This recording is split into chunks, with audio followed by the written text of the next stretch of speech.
नमस्कार मित्रांनो, स्वागत आहे सर्वांचं एका नवीन व्हिडिओमध्ये. मित्रांनो, सकाळी सकाळी आपण आहे ना पिलगला आपल्याला घास टाकायला. काल आपण रोटर मारून रान तयार केलं होतं, म्हणजे काल परवा दिवशी, आणि काल आपण ते रान तयार बांधून वगैरे ठेवलं होतं. तर सकाळी सकाळी ना नाना बाबा आपले आजोबा बी टाकायला सुरुवात केली त्यांनी. तर आपण ना एक कडाचा जसं वाटतं दांड आहे, तो दांड बांधत, बाकी दोन दांड बांधून घेऊ आणि टाकलेला घास आहे ना राळून घेऊ. राळून तो मातीमध्ये मिक्स करून लागणार आहे, जेणेकरून त्याची उगवण क्षमता चांगली वाढेल. कारण का वरती वरती उघडं राहिला तर वाढ होणार नाही त्याची, आणि त्याला कोंब वगैरे फुटणार नाही. त्या अनुषंगाने नाही का आपण त्याला राळून घ्यावं लागणार. त्यासाठी आपण ना पंजाने ना काय करता, यावेळेस तुराट्यांना राळायचं आहे. ते कसं राळलं नाही ते दाखवतो तुम्हाला मी. कारण घास राळण्याची पद्धत थोडी वेगळी असते बरं का. आपल्या रेग्युलर आपण जे रोप वगैरे राहतो त्याची पद्धत वेगळी राहते, आणि घास राळण्याची पद्धत वेगळी असते. चला, त्यापूर्वी आपल्याकडं इकडं पाणी येण्यासाठी दांड करायचं, दांड करून घेऊ, आणि तोपर्यंत नाना बाबाचं बी टाकणं होऊन जातं. घास राळण्याची पद्धत आमच्याकडं अशी पद्धत राहते घास टाकायची. मग तरी घास राळू राहिली, मात्र घास टाकू राहिलं.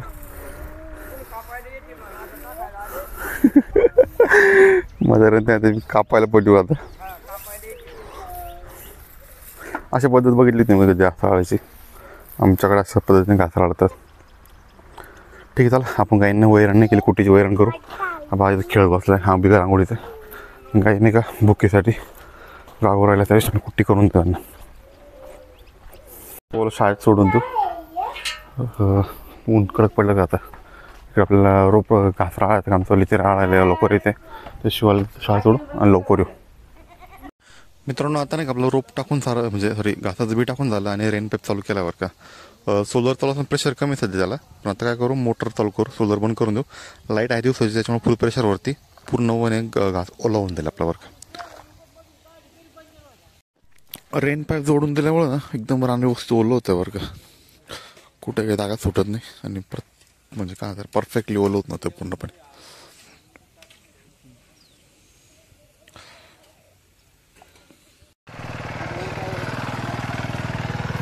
नाना बाबाला जायचंय, त्याच्यामुळं शिवाला चक्कर मारून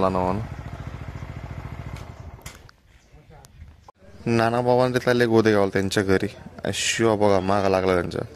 एक चक्कर मारून आला, पण तरी काय ऐका ना, तो बसला, परत गाडीवर बसला तो.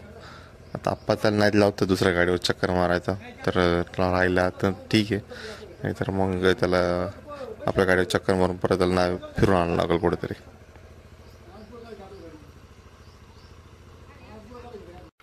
मित्रांनो, घासाचं पाणी भरून झालं, म्हणजे रेन पाईपानं पोटभर पाणी भरून झालं. आता नाही का आपण आराम केलं, म्हणजे काकड्या तोडायला गेलो. तर काकड्या वगैरे तोडून घेऊ आपण, आणि हे बाकी प्रियंकाचं चालू कांड्यातलं गवत काढायचं काम. पण काकड्या कसं तोडायला खूप उशीर होतो, टाईमपास म्हणजे जास्त वेळ लागतो काकडे तोडायला. त्या अनुषंगाने थोडंसं लवकर बिलून काकडे तोडायला. आपलं पाणी चालू आहे ऑलरेडी आपण घासावरती, आणि आपलं कॅरेट घेतलं आपण आलो काकड्या तोडायला बरं का. आपल्या गव्हाला पण पाणी लागणार आहे, पण आज सध्या काकड्याचं नियोजन करू. इथं काकड्या तोडून घेऊ, बाकीचे काम बघू. चला, काकड्या तोडायला सुरुवात केली आता. 4 गाल्या झाल्या थोड्याशा, 4 गाल्या 4थ्या गाल्या धरली आपण. कॅरेट काही खालती आणले, काही वरती काढायला ठेवले. पटापटा तोडून घेऊ. आता थोडं लवकर मिळवलं, कारण का उशीर झाला तोडायला. तर अंधारात मग नंतर मग काकड्या पण सापडत नाही. त्या अनुषंगानं उजेडाचं जेवढं तोडून घेऊ आपण.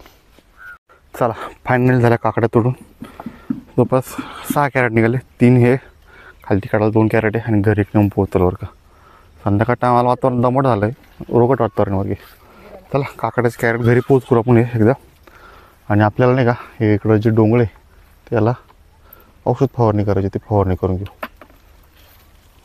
ढगाळ वातावरणामुळे ना सूर्य काही दिसत नाही, पण मावळतीला गेला आहे. काकड्या घरून टाकल्या. अक्का तर निवडायचं काम चाललं आहे. शिवा तिकडं शाळेसोबत खेळतोय, आणि आपण ना अजून 2 कॅरेट आणायचे बाकी, तर ते कॅरेट वावरतून घेऊन येऊ आपण. इकडे खालती 2 कॅरेट बाकीच आपले शेवटच्या तोंडाला इकडं, कारण सुरुवातीला आपण कॅरेट इकडे आणून ठेवलं ते. कारण बादल्या भरल्यानंतर ना वरती काढापर्यंत जायला खूप टाईमपास व्हायचा. त्या अनुषंगाने आपण 2 कॅरेट काही इकडे काढा आणून ठेवले होते. तर इकडं 2 आणि घरी 4, असे जवळपास 6 कॅरेट निघाले. आणि आता जास्त भरती, त्याच्यामुळे माझ्याकडे 7 कॅरेट होतील आपल्याला सकाळी. आणि आज उद्या सकाळी आपण जातो कोपरगाव मंडीने. आता उद्या आपण एवढा मंडी जातो, कारण कोपरगाव मंडी उद्या बंद आहे. म्हणजे मंडीचा असा नियम असतो की ज्या दिवशी बाजार असतो, म्हणजे आज कोपरगावचा सोमवारी बाजार असला की मंगळवारी सुट्टी असते मंडीला.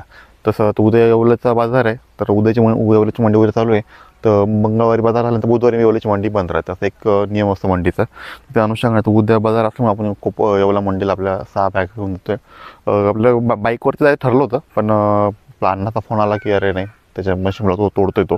त्या अनुषंगाने त्याच्या गाडीत घेऊन जाऊ आणि उद्यासाठी लवकर जायचा प्रयत्न करू, कारण उद्या मंगळवार असल्यामुळे गर्दी खूप राहील. त्या हिशोबाने आपण उद्या लवकर पोहोचायचा प्रयत्न करू. चला बॅगा मोजून घेऊ आता. काकड्या मोजायचं काम तर निवडून झाल्यावर काट्याकडे लावला किंवा मोजले का मोजायचं. बरं मोजू आपण. मित्रांनो चला काकड्या वगैरे पॅक करून झाल्या आपल्याला. 6 बॅगा भरल्या पूर्ण. 20 किलोची वरती आपण केलीवर पूर्ण. इकडं थोडी सकाळी जाऊ मंडीला. आणि इकडं आपलं शिवाचं चाललं आहे बकऱ्याला गवत. काय बी गवत नाही, दाणे खाऊ घालतो. काय खाऊ घालतो रे? काय खाऊ घालतो बकऱ्याला? दाणे खाऊ घालतो. ठीक आहे चला, दिवस मावळून गेला, अंधार पडायला लागला आहे. आणि मित्रांनो मावळते तसं त्या व्हिडिओला थांबवायचं पडेल. हा व्हिडिओ तुम्हाला कसा वाटला कमेंट करून नक्की सांगा. चॅनलवरती नसेल चॅनल नक्की सबस्क्राईब.